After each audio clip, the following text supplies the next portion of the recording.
Hello, welcome to my kitchen. இன்றைக்கி stuffed paratha vegetables வச்சு எப்படி பண்ணுறதுன்னு பார்க்க போகிறோங்க. இதை கோதுமை மாவுலையும் செய்யலாம், மைதா மாவுலையும் செய்யலாங்க. நான் இன்றைக்கி மைதாவில் செய்ய போகிறேன். இதுக்கு உங்களுக்கு தேவையான அளவு மைதா மாவு எடுத்து அதில் உப்பு, எண்ணெய், தண்ணி எல்லாம் தேவையான அளவு சேர்த்து நல்லா பிசைஞ்சுக்கோங்க. பிசைஞ்சு எடுத்த மாவை மேலே 1 டீஸ்பூன் எண்ணெய் விட்டு 1/2 hour அப்படியே மூடி வச்சுருங்க.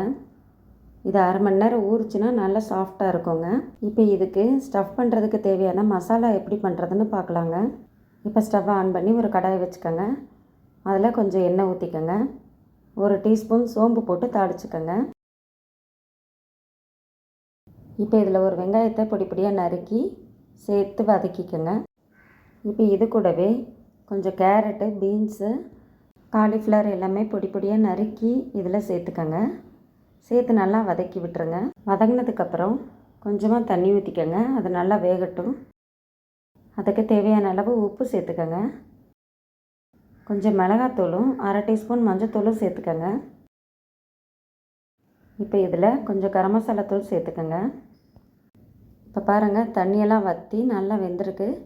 இந்த ஸ்டேஜில் கொத்தமல்லி தழையை பொடி பொடியாக கட் பண்ணி இதில் சேர்த்துக்கோங்க. இப்போ மசாலா ரெடி பண்ணிட்டோம். நெக்ஸ்ட்டு எப்படி ஸ்டஃப் பண்ணுறதுன்னு பார்க்கலாங்க. இப்போ பாருங்கள், மாவு நல்லா ஊறினதுக்கப்புறம் சாஃப்டாக வந்திருக்கு. இதிலேருந்து ஒரு உருண்டை எடுத்து சப்பாத்திக்கு போடுற மாதிரி தேய்ச்சிக்கோங்க.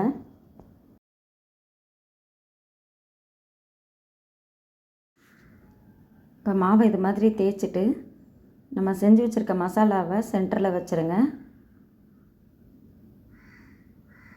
வச்சு பரப்பி விட்டுட்டு 2 பக்கமும் மடித்து விட்டுருங்க. இந்த மாதிரி மடிச்சிருங்க. அதை நல்லா ஒட்டி விட்டுருங்க. அப்போ தான் மசாலா வெளியில் வராமல் இருக்கும்.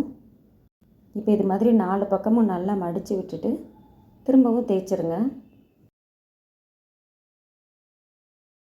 இப்போ சப்பாத்தி கல் ஹீட் ஆனதுக்கப்புறம் அப்படியே இதை போட்டு எடுத்துடலாங்க. இது மேலே எண்ணெய் ஊற்றி நல்லா தேய்ச்சி விட்டுட்டு 2 பக்கமும் திருப்பி விட்டுட்டு நல்லா வெந்ததுக்கப்புறம் எடுத்துருங்க.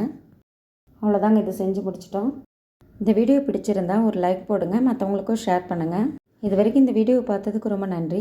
தேங்க்ஸ் ஃபார் வாட்சிங்.